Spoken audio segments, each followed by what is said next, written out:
யாத்திராகமம் 38ஆம் அதிகாரம். தகன பலிபீடத்தையும் சீத்தி மரத்தால் உண்டாக்கினான். அது 5 முழ நீளமும் 5 முழ அகலமும் சதுர வடிவும் 3 முழ உயரமுமானது. அதன் 4 மூலைகளிலும் அதனோடு ஏகமாயிருக்கிற அதன் 4 கொம்புகளையும் உண்டாக்கி அதை வெண்கலத்தகட்டால் மூடி அந்த பீடத்தின் சகல பனிமுட்டுகளாகிய சாம்பல் எழுக்கத்தக்க சட்டிகளையும் கரண்டிகளையும் கிண்ணிகளையும் முள்துறடுகளையும் நெருப்புச் சட்டிகளையும் உண்டாக்கினான். அதன் பனிமுட்டுகளையெல்லாம் வெண்கலத்தினால் பண்ணினான். வலைப்பின்னல் போன்ற ஒரு வெண்கலச் சல்லடையையும் பலிபீடத்திற்கு உண்டாக்கி அதை அந்த பீடத்தின் சுற்றுக்கு கீழே பாதி உயரத்தில் இருக்கத்தக்கதாக வைத்து அந்த வெண்கலச் சல்லடையின் 4 மூலைகளிலும் தண்டுகளை பாய்ச்சுகிறதற்கு 4 வளையங்களை வார்ப்பித்து அந்த தண்டுகளை சீத்தி மரத்தால் பண்ணி அவைகளை வெண்கலத்தகட்டால் மூடி பலிபீடத்தை அவைகளால் சுமக்கத்தக்கதாக அதன் பக்கங்களிலுள்ள வளையங்களில் பாய்ச்சினான். பலிபீடத்தை உள்வெளிவிட்டு பலகைகளினால் செய்தான். ஆசரிப்பு கூடாரத்தின் வாசலில் கூட்டம் கூட்டமாய் கூடின ஸ்திரீகளின் தர்ப்பணங்களாலே வெண்கல தொட்டியையும் அதன் வெண்கல பாதத்தையும் உண்டாக்கினான். பிராகாரத்தையும் உண்டு பண்ணினான். தெற்கே தென் திசைக்கு எதிரான பிராகாரத்துக்கு திரித்த மெல்லிய பஞ்சு நூலால் செய்த 100 முழ நீளமான தொங்கு திரைகளை செய்தான். அவைகளின் தூண்கள் 20. அவைகளின் வெண்கல பாதங்கள் 20. தூண்களின் கொக்கிகளும் அவைகளின் பூண்களும் வெள்ளி. வடபக்கத்து தொங்கு திரைகள் 100 முழம். அவைகளின் தூண்கள் 20. அவைகளின் வெண்கல பாதங்கள் 20. தூண்களின் கொக்கிகளும் பூண்களும் வெள்ளி. மேற்பக்கத்து தொங்கு திரைகள் 50 முழம். அவைகளின் தூண்கள் 10. அவைகளின் பாதங்கள் 10. தூண்களின் கொக்கிகளும் அவைகளின் பூண்களும் வெள்ளி. சூரியன் உதிக்கிற திசையாகிய கீழ்ப்பக்கத்து தொங்கு திரைகள் 50 முழம். ஒரு புறத்து தொங்கு திரைகள் 15 முழம். அவைகளின் தூண்கள் 3. அவைகளின் பாதங்கள் 3. பிராகார வாசலின் ஒரு புறத்துக்குச் சரியாக மறுபுறத்திலும் தொங்கு திரைகள் 15 முழம். அவைகளின் தூண்கள் 3. அவைகளின் பாதங்கள் 3. சுற்று பிராகாரத்து தொங்கு திரைகள் எல்லாம் மெல்லிய பஞ்சு நூலால் நெய்யப்பட்டிருந்தது. தூண்களின் பாதங்கள் வெண்கலம். தூண்களின் கொக்கிகளும் பூண்களும் வெள்ளி. அவைகளின் குமிழ்களை மூடிய தகடும் வெள்ளி. பிராகாரத்தின் தூண்கள் எல்லாம் வெள்ளி பூண்கள் போடப்பட்டவைகளுமாய் இருந்தது. பிராகார வாசலின் தொங்கு திரை இளநீல நூலாலும் இரத்தாம்பர நூலாலும் சிவப்பு நூலாலும் திரித்த மெல்லிய பஞ்சு நூலாலும் செய்யப்பட்ட விசித்திர தையல் வேலையாயிருந்தது. அதன் நீளம் 20 முழம். அதன் அகலமும் உயரமும் பிராகாரத்தின் தொங்கு திரைகளுக்கு சரியாய் 5 முழம். அவைகளின் தூண்கள் 4. அவைகளின் வெண்கல பாதங்கள் 4. அவைகளின் கொக்கிகள் வெள்ளி. அவைகளின் குமிழ்களை மூடிய தகடும் அவைகளின் பூண்களும் வெள்ளி. வாசஸ்தலத்துக்கும் பிராகாரத்துக்கும் சுற்றிலும் இருந்த முளைகளெல்லாம் வெண்கலம். மோசேயின் கட்டளைப்படி ஆசாரியனான ஆரோனின் குமாரனாகிய இத்தாமாரின் கையிலே லேவியரின் ஊழியத்திற்கென்று எண்ணி கொடுக்கப்பட்ட சாட்சியின் வாசஸ்தலத்து பொருள்களின் தொகை இதுவே. யூதாவின் கோத்திரத்தில் ஊரின் மகனாகிய ஊரியின் குமாரன் பெசலெயேல் கர்த்தர் மோசேக்கு கற்பித்ததை எல்லாம் செய்தான். அவனோடே கூட தான் கோத்திரத்து அகிசாமாகின் குமாரனாகிய அகோலியாப் சித்திர கொத்து வேலைக்காரனும் வினோத வேலைகளை செய்கிற தொழிலாளியும் இளநீல நூலாலும் இரத்தாம்பர நூலாலும் சிவப்பு நூலாலும் மெல்லிய பஞ்சு நூலாலும் சித்திர தையல் வேலை செய்கிறவனுமாயிருந்தான். பரிசுத்த ஸ்தலத்தின் வேலைகள் யாவற்றிற்கும் காணிக்கையாக கொடுக்கப்பட்டு செலவான பொன்னெல்லாம் பரிசுத்த ஸ்தலத்தின் சேக்கலின்படி 29 தாலந்தும் 730 சேக்கல் நிறையுமாய் இருந்தது. சபையில் எண்ணப்பட்டவர்கள் கொடுத்த வெள்ளி பரிசுத்த ஸ்தலத்தின் சேக்கலின்படி 100 தாலந்தும் 1775 சேக்கல் நிறையுமாய் இருந்தது. எண்ணப்பட்டவர்களின் தொகையில் சேர்ந்த 20 வயது முதற்கொண்டு அதற்கு மேற்பட்ட 6,3550 பேர்களில் ஒவ்வொரு தலைக்கு பரிசுத்த ஸ்தலத்தின் சேக்கலின்படி அரை சேக்கலாகிய பெக்கா என்னும் விழுக்காடு சேர்ந்தது. அந்த வெள்ளியில் 100 தாலந்து வெள்ளியினால் பரிசுத்த ஸ்தலத்தின் பாதங்களும் திரையின் பாதங்களும் வார்ப்பிக்கப்பட்டது. பாதத்துக்கு 1 தாலந்து விழுக்காடு, 100 பாதங்களுக்கு 100 தாலந்து செலவாயிற்று.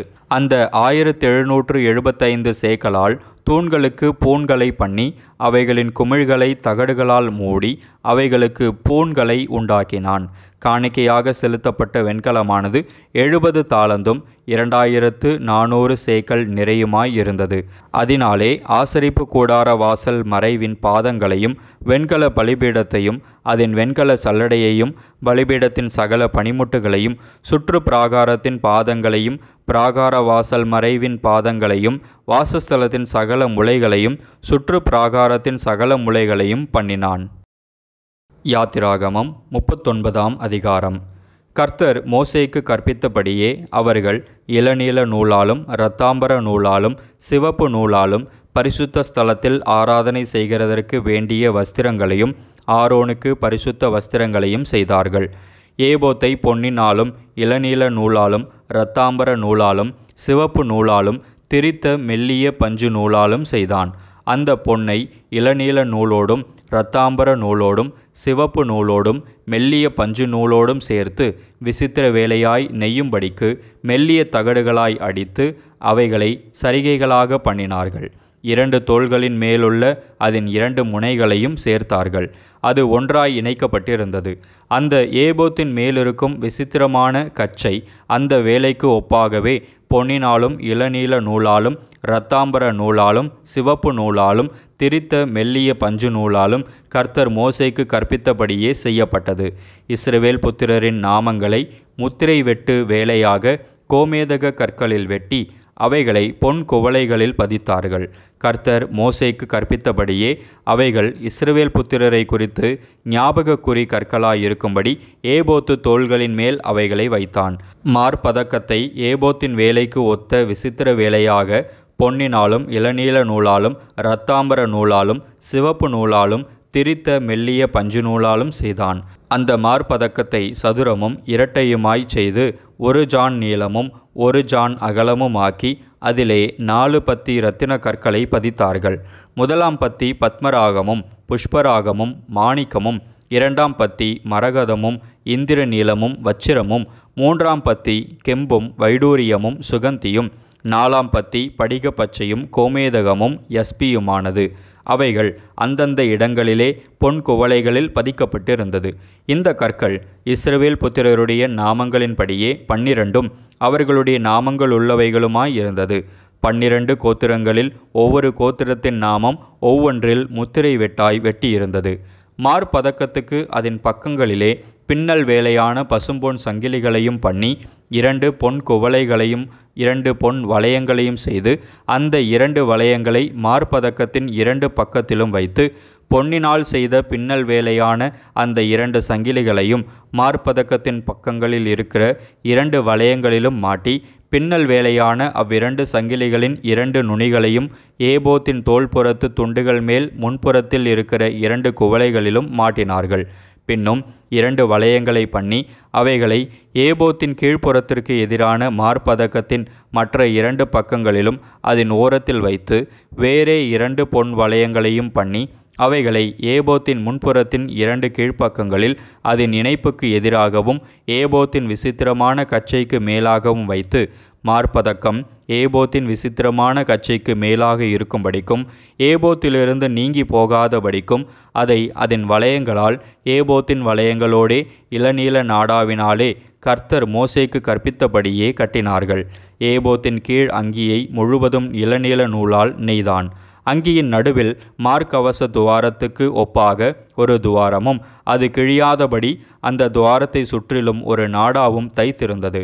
அங்கியின் கீழ் ஓரங்களில் தொங்கத்தக்கதாக திரித்த இளநீல நூலும் இரத்தாம்பர நூலும் சிவப்பு நூலுமான வேலையாக மாதளம் பழங்களை பண்ணி பசும் பொன்னினால் மணிகளையும் பண்ணி அந்த மணிகளை அங்கியின் ஓரங்களில் சுற்றிலும் மாதளம்பழங்களின் இடையிடையே தொங்க வைத்தார்கள். கர்த்தர் மோசேக்கு கற்பித்தபடியே ஆராதனைக்குரிய அங்கியின் ஓரத்தை சுற்றிலும் 1 மணியும் 1 மாதளம்பழமும் 1 மணியும் 1 மாதளம்பழமுமாய் இருந்தது. ஆரோனுக்கும் அவன் குமாரருக்கும் மெல்லிய பஞ்சு நூலால் நெசவு வேலையான அங்கிகளையும் மெல்லிய பஞ்சு நூலால் பாகையையும் அலங்காரமான குல்லாக்களையும் திரித்த மெல்லிய சணல் நூலால் சல்லடங்களையும் திரித்த மெல்லிய பஞ்சு நூலாலும் இளநீல நூலாலும் இரத்தாம்பர நூலாலும் சிவப்பு நூலாலும் சித்திர தையல் வேலையான இடைக்கச்சையும் கர்த்தர் மோசேக்கு கற்பித்தபடியே செய்தார்கள். பரிசுத்த கிரீடத்தின் பட்டத்தையும் பசும் பொன்னினாலே பண்ணி கர்த்தருக்கு பரிசுத்தம் என்னும் எழுத்துக்களை அதிலே முத்திரை வெட்டாக வெட்டி அதை உயர பாகையின் மேல் கட்டும்படி கர்த்தர் மோசேக்கு கற்பித்தபடியே இளநீல நாடாவினால் கட்டினார்கள். இப்படியே ஆசரிப்பு கூடாரமாகிய வாசஸ்தலத்தின் வேலையெல்லாம் முடிந்தது. கர்த்தர் மோசேக்கு கற்பித்தபடியெல்லாம் இஸ்ரவேல் புத்திரர் செய்தார்கள். பின்பு வாசஸ்தலத்தை மோசேயினிடத்தில் கொண்டு வந்தார்கள்.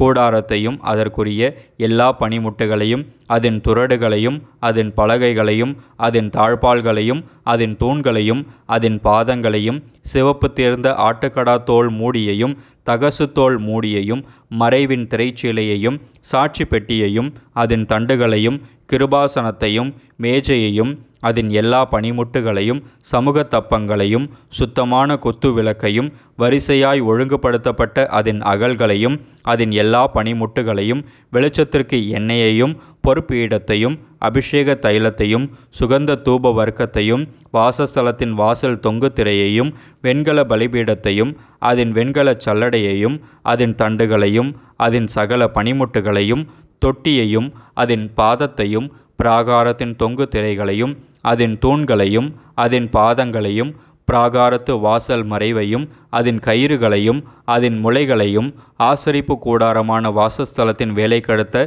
சகல பணிமுட்டுகளையும் பரிசுத்த ஸ்தலத்திலே செய்யும் ஆராதனை கடுத்த வஸ்திரங்களையும் ஆசாரிய ஊழியம் செய்கிற ஆரோனின் பரிசுத்த வஸ்திரங்களையும் அவன் குமாரரின் வஸ்திரங்களையும் கொண்டு வந்தார்கள். கர்த்தர் மோசேக்கு கற்பித்தபடியெல்லாம் இஸ்ரவேல் புத்திரர் சகல வேலைகளையும் செய்தார்கள்.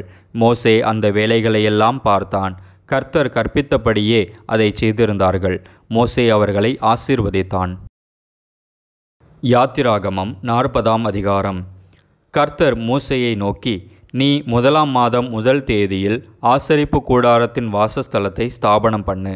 அதிலே சாட்சி பெட்டியை வைத்து பெட்டியை திரையினால் மறைத்து மேஜையை கொண்டு வந்து அதில் வைக்க வேண்டியதை கிரமமாய் வைத்து குத்துவிளக்கை கொண்டு வந்து அதன் விளக்குகளை ஏற்றி பொன் தூப பீடத்தை சாட்சி பெட்டிக்கு முன்னே வைத்து வாசஸ்தலத்து வாசலின் தொங்கு திரையை தூக்கி வைக்க கடவாய். பின்பு தகன பலிபீடத்தை ஆசரிப்பு கூடாரமாகிய வாசஸ்தலத்தின் வாசலுக்கு முன்பாக வைத்து தொட்டியை ஆசரிப்பு கூடாரத்துக்கும் பலிபீடத்துக்கும் நடுவே வைத்து அதிலே தண்ணீர் வார்த்து சுற்று பிராகாரத்தை நிறுத்தி பிராகார வாசல் தொங்கு திரையை தூக்கி வைத்து அபிஷேக தைலத்தை எடுத்து வாசஸ்தலத்தையும் அதிலுள்ள யாவையும் அபிஷேகம் பண்ணி அதையும் அதிலுள்ள சகல பணிமுட்டுகளையும் பரிசுத்தப்படுத்துவாயாக. அப்பொழுது பரிசுத்தமாயிருக்கும். தகன பலிபீடத்தையும் அதன் சகல பணிமுட்டுகளையும் அபிஷேகம் பண்ணி அதை பரிசுத்தப்படுத்துவாயாக. அப்பொழுது அது மகா பரிசுத்தமான பலிபீடமாயிருக்கும். தொட்டியையும் அதன் பாதத்தையும் அபிஷேகம் பண்ணி பரிசுத்தப்படுத்துவாயாக. பின்பு ஆரோனையும் அவன் குமாரரையும் ஆசரிப்பு கூடார வாசலில் வரச்செய்து அவர்களை ஜலத்தினால் ஸ்நானம் பண்ணுவித்து ஆரோனுக்கு பரிசுத்த வஸ்திரங்களை உடுத்தி எனக்கு ஆசாரிய ஊழியம் செய்யும்படிக்கு அவனை அபிஷேகம் பண்ணி அவனை பரிசுத்தப்படுத்துவாயாக. அவன் குமாரரையும் வரச்செய்து அவர்களுக்கு அங்கிகளை உடுத்தி அவர்கள் எனக்கு ஆசாரிய ஊழியம் செய்யும்படி அவர்களையும் அவர்கள் தகப்பனை அபிஷேகம் பண்ணினபடியே அபிஷேகம் பண்ணுவாயாக. அவர்கள் பெறும் அந்த அபிஷேகம் தலைமுறைதோறும் நித்திய ஆசாரியத்துவத்துக்கு ஏதுவாயிருக்கும் என்றார். கர்த்தர் தனக்கு கற்பித்தபடியெல்லாம் மோசே செய்தான். 2ஆம் வருஷம் 1ஆம் மாதம் 1 தேதியில் வாசஸ்தலம் ஸ்தாபனம் பண்ணப்பட்டது. மோசே கூடாரத்தை எடுப்பித்தான். அவன் அதன் பாதங்களை வைத்து அதன் பலகைகளை நிறுத்தி அதன் தாழ்பால்களை பாய்ச்சி அதன் தூண்களை நாட்டி வாசஸ்தலத்தின் மேல் கூடாரத்தை விரித்து அதன் மேல் கூடாரத்தின் மூடியை கர்த்தர் தனக்கு கற்பித்தபடியே போட்டான். பின்பு கர்த்தர் மோசேக்கு கற்பித்தபடியே சாட்சி பிரமாணத்தை எடுத்து அதை பெட்டியிலே வைத்து பெட்டியில் தண்டுகளை பாய்ச்சி பெட்டியின் மேல் கிருபாசன மூடியை வைத்து பெட்டியை வாசஸ்தலத்துக்குள்ளே கொண்டு போய் மறைவின் திரைச்சீலையை தொங்க வைத்து சாட்சி பெட்டியை மறைத்து வைத்தான். பின்பு கர்த்தர் மோசேக்கு கற்பித்தபடியே மேஜையை ஆசரிப்பு கூடாரத்தில் வாசஸ்தலத்தின் வடபுறமாய் திரைக்கு புறம்பாக வைத்து அதன் மேல் கர்த்தருடைய சமூகத்தில் அப்பத்தை வரிசையாக அடுக்கி வைத்தான். பின்பு கர்த்தர் மோசேக்கு கற்பித்தபடியே குத்து விளக்கை ஆசரிப்பு கூடாரத்தில் மேஜைக்கு எதிராக வாசஸ்தலத்தின் தென்புறத்திலே வைத்து கர்த்தருடைய சந்நிதியில் விளக்குகளை ஏற்றினான். பின்பு கர்த்தர் மோசேக்கு கற்பித்தபடியே ஆசரிப்பு கூடாரத்தில் திரைக்கு முன்பாக பொறுப்பீடத்தை வைத்து அதன் மேல் சுகந்த வர்க்கத்தினால் தூபங்காட்டினான். பின்பு கர்த்தர் மோசேக்கு கற்பித்தபடியே வாசஸ்தலத்தின் தொங்கு திரையை தூக்கி வைத்து தகன பலிபீடத்தை ஆசரிப்பு கூடாரமான வாசஸ்தலத்தின் வாசலுக்கு முன்பாக வைத்து அதன் மேல் சர்வாங்க தகன பலியையும் போஜன பலியையும் செலுத்தினான். அவன் ஆசரிப்பு கூடாரத்துக்கும் பலிபீடத்துக்கும் நடுவே தொட்டியை வைத்து கழுவுகிறதற்கு அதிலே தண்ணீர் வார்த்தான். அவ்விடத்திலே மோசேயும் ஆரோனும் அவன் குமாரரும் தங்கள் கைகளையும் கால்களையும் கழுவினார்கள். கர்த்தர் மோசேக்கு கற்பித்தபடியே அவர்கள் ஆசரிப்பு கூடாரத்துக்குள்ளே பிரவேசிக்கிற போதும் பலிபீட தண்டையில் சேருகிற போதும் அவர்கள் கழுவிக்கொள்ளுவார்கள்.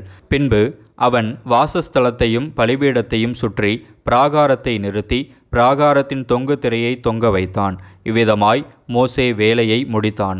அப்பொழுது ஒரு மேகம் ஆசரிப்பு கூடாரத்தை மூடினது. கர்த்தருடைய மகிமை வாசஸ்தலத்தை நிரப்பிற்று. மேகம் அதன் மேல் தங்கி கர்த்தருடைய மகிமை வாசஸ்தலத்தை நிரப்பினதினால் மோசே ஆசரிப்பு கூடாரத்துக்குள் பிரவேசிக்க கூடாமல் இருந்தது. வாசஸ்தலத்திலிருந்து மேகம் மேலே எழும்பும்போது இஸ்ரவேல் புத்திரர் பிரயாணம் பண்ண புறப்படுவார்கள். மேகம் எழும்பாதிருந்தால் அது எழும்பும் நாள் வரைக்கும் பிரயாணம் பண்ணாதிருப்பார்கள். இஸ்ரவேல் வம்சத்தார் பண்ணும் எல்லா பிரயாணங்களிலும் அவர்கள் எல்லாருடைய கண்களுக்கும் பிரத்யட்சமாக பகலில் கர்த்தருடைய மேகமும் இரவில் அக்கினியும் வாசஸ்தலத்தின் மேல் தங்கியிருந்தது.